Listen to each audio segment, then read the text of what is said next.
यहाँ के क्षेत्र की जनता का बलिदान क्या होता है, उनके अंदर आग कैसे होती है, वो अपने उद्देश्यों के लिए जीते कैसे हैं। मुझे इस बात की प्रसन्नता है, यशस्वी प्रधानमंत्री का अभिनंदन करें। बिना रिफाइनरी के माध्यम से उन्होंने रोजगार की भी बड़ी संभावना अगर चालू की तो सबसे बड़ी सौगात 50,000 करोड़ की आपके इस बुंदेलखंड के अंदर दी, इसी सागर जिले के बिना रिफाइनरी के माध्यम से। और एक नहीं, दूसरी सौगात यशस्वी प्रधानमंत्री के साथ यशस्वी पूर्व मुख्यमंत्री के लिए भी अभिनंदन करें शिवराज सिंह चौहान जी के माध्यम से, जिनने केन बेतवा का बड़ा निर्णय कराया।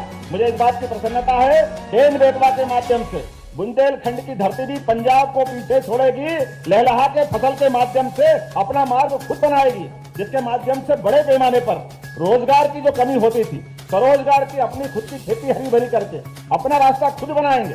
मैं इस बात के लिए प्रसन्नता और आनंद के साथ रहता हूं कि अपने इस क्षेत्र में आज के अवसर पर यहाँ पर लगभग 100 करोड़ की लागत से संत शिरोमणि रविदास जी के मंदिर का भी यही भूमि पूजन हुआ। ये भी सौभाग्यशाली धरती है।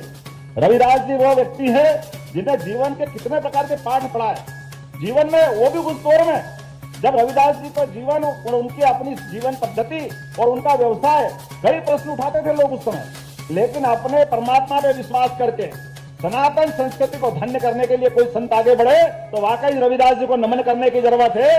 आज के इस दौर में वो विचार आज भी पूजनीय है।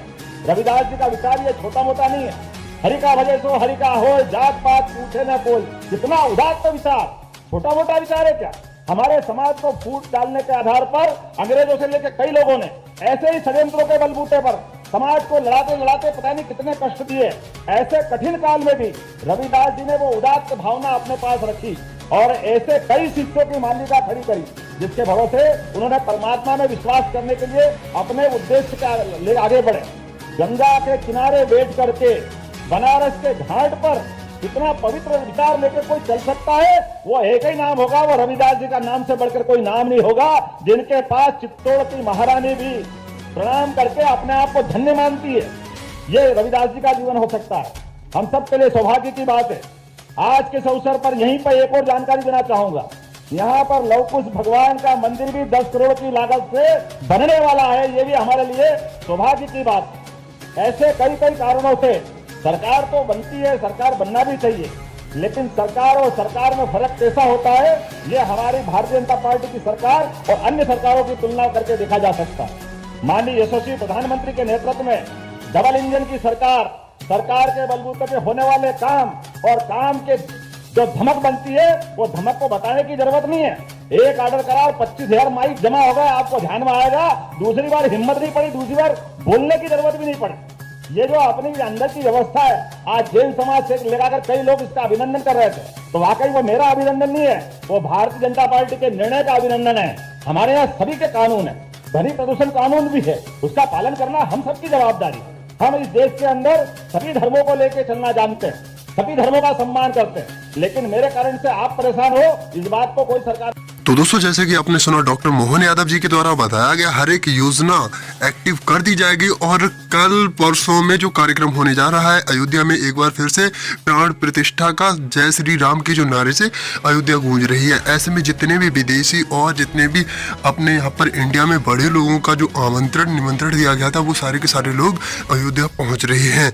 तो दोस्तों, हम आपको बता दें, इस अवसर पर 2 तारीख को जो पैसा है ट्रांसफर किया जा सकता है सभी बहनों के खाते में एक बार फिर से।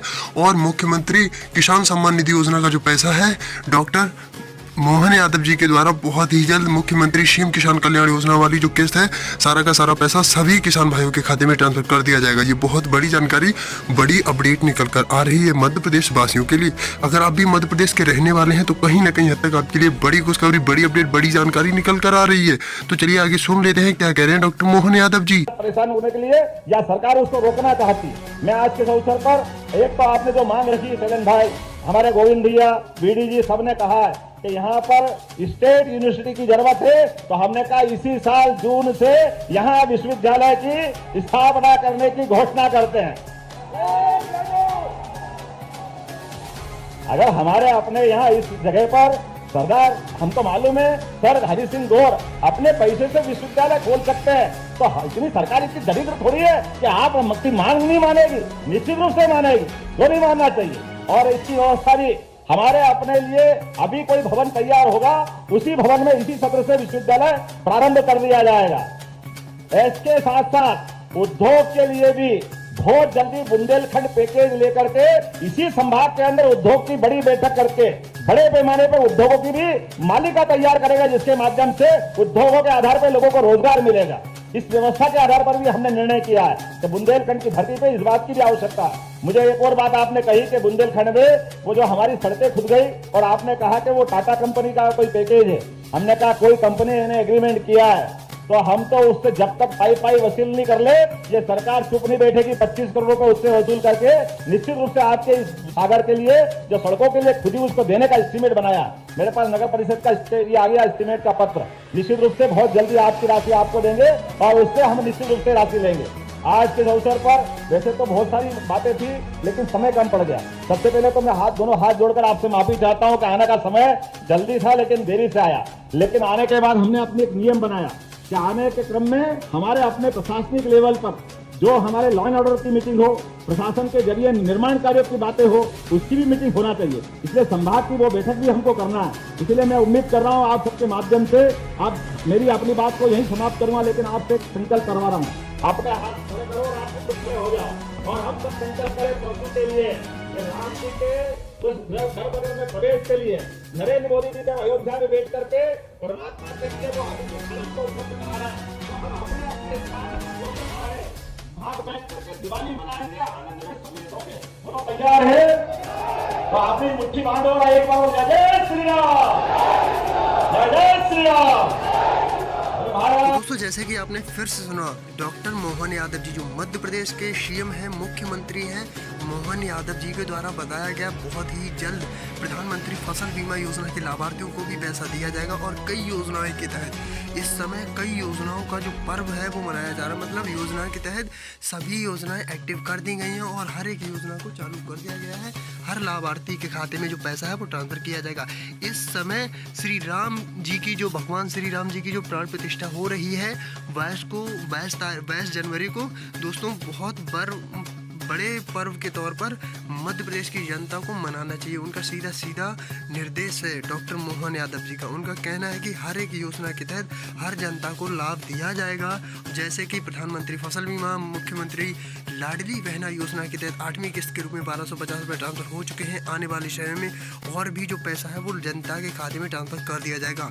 कई बड़ी योजनाएं के तहत सड़क योजना है और भी आवास योजना है, मुख्यमंत्री आवास योजना, मुख्यमंत्री लाडली बहना योजना, लखपति बहना योजना के तहत जितनी भी योजनाएं अभी एक्टिव नहीं हुई हैं, सारी की सारी एक्टिव हो जाएगी और हर एक योजना के तहत जो पैसा है वो